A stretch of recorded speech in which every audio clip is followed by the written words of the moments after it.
ตัสสะภะคะวะโตอะระหะโตสัมมาสัมพุทธัสสะนะโมตัสสะภะคะวะโตอะระหะโตสัมมาสัมพุทธัสสะนะโมตัสสะภะคะวะโตอะระหะโตสัมมาสัมพุทธัสสะอธิปติปัจจโยติสัทธาญาตนังติติธรรมาติสังเทสังธรรมานังมโนธาตุญาตังสัมปยุตตกาจธรรมามโนธาตุญาตังสัมปยุตตกานัญจธรรมานังอนันตรปัจจเยนะปัจจโยมโนธาตุญาตังสัมปยุตตกานัญจธรรมานังอนันตรปัจจเยนะปัจจโยมโนธาตุญาตังสัมปยุตตกาจธรรมามโนธาตุญาตังสัมปยุตตกานัญจธรรมานังอนันตรปัจจเยนะปัจจโยสิวหาวิญญาณธาตุญาตังสัมปยุตตกานัญจธรรมานังอนันตรปัจจเยนะปัจจโยมโนธาตุญาตังสัมปยุตตกาจธรรมามโนวิญญาณธาตุญาตังสัมปยุตตกาจธรรมามโนวิญญาณธาตุญาตังสัมปยุตตกานัญจธรรมานังอนันตรปัจจเยนะปัจจโยมโนธาตุญาตังสัมปยุตตกาจธรรมามโนวิญญาณธาตุญาตังสัมปยุตตกานัญจธรรมานังอนันตรปัจจเยนะปัจจโยปุริมาปุสลธรรมาปัสสิมานังปัสสิมานังอกุศลานังธรรมานังอนันตรปัจจเยนะปัจจโยปุริมาปุสลธรรมาปัสสิมานังอภยกตานังธรรมานังอนันตรปัจจเยนะปัจจโยปุริมากุศลธรรมาปัสสิมานังอกุศล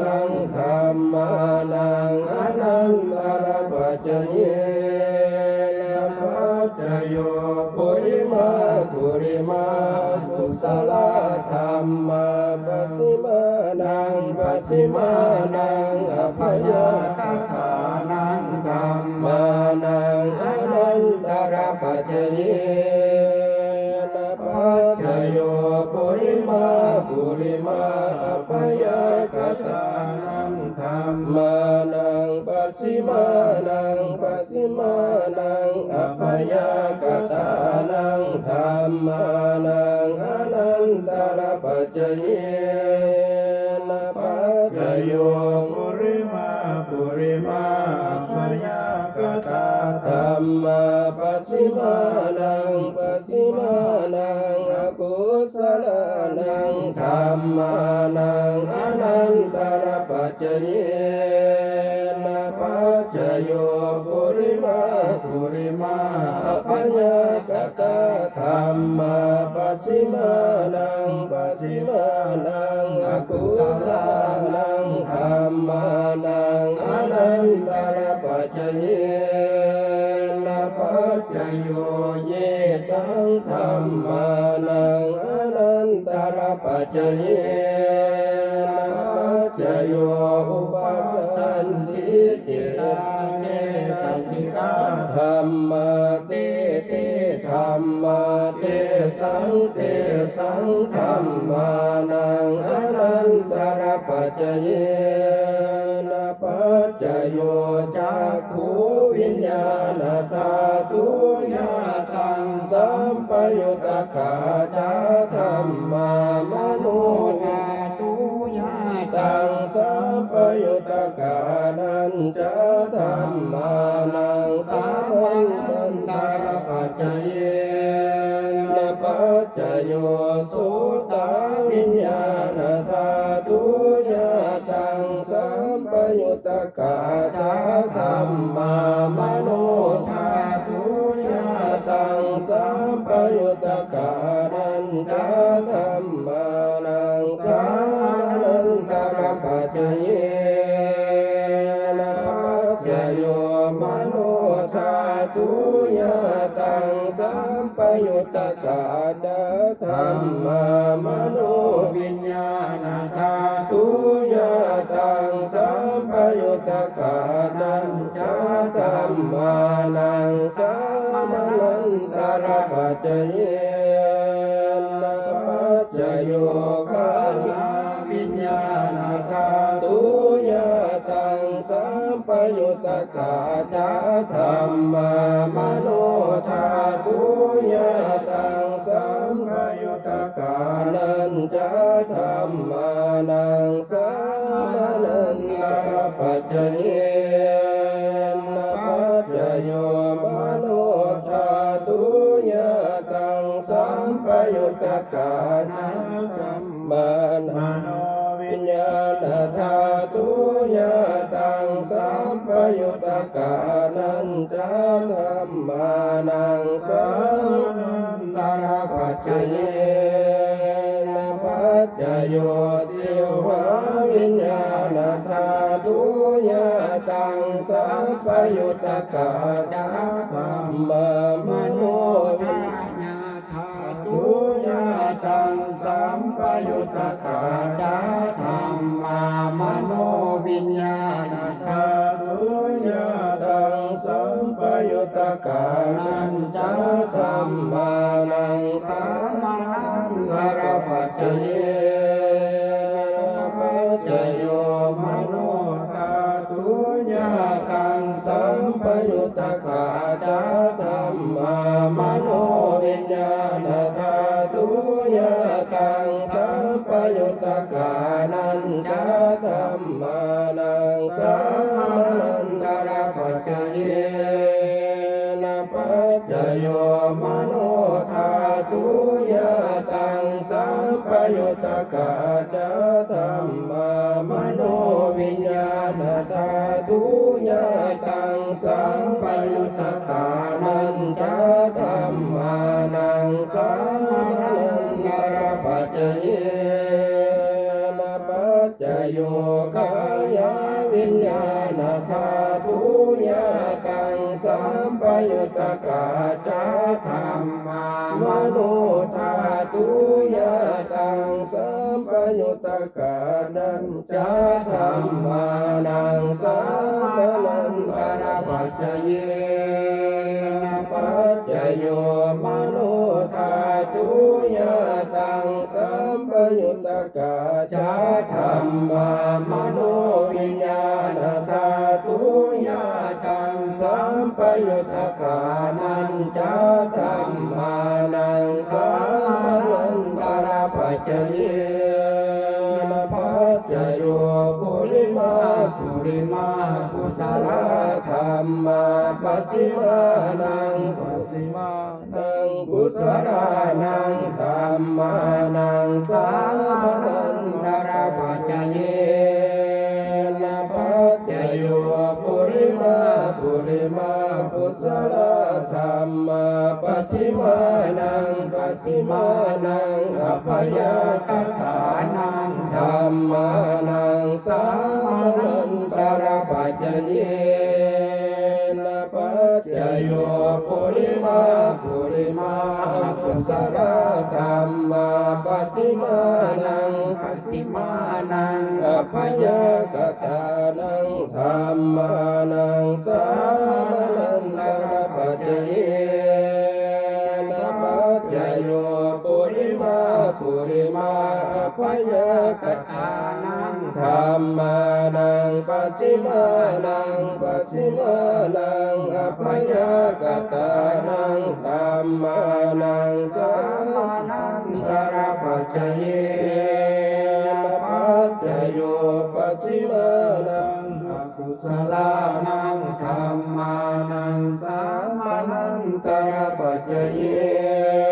นะปัจจโย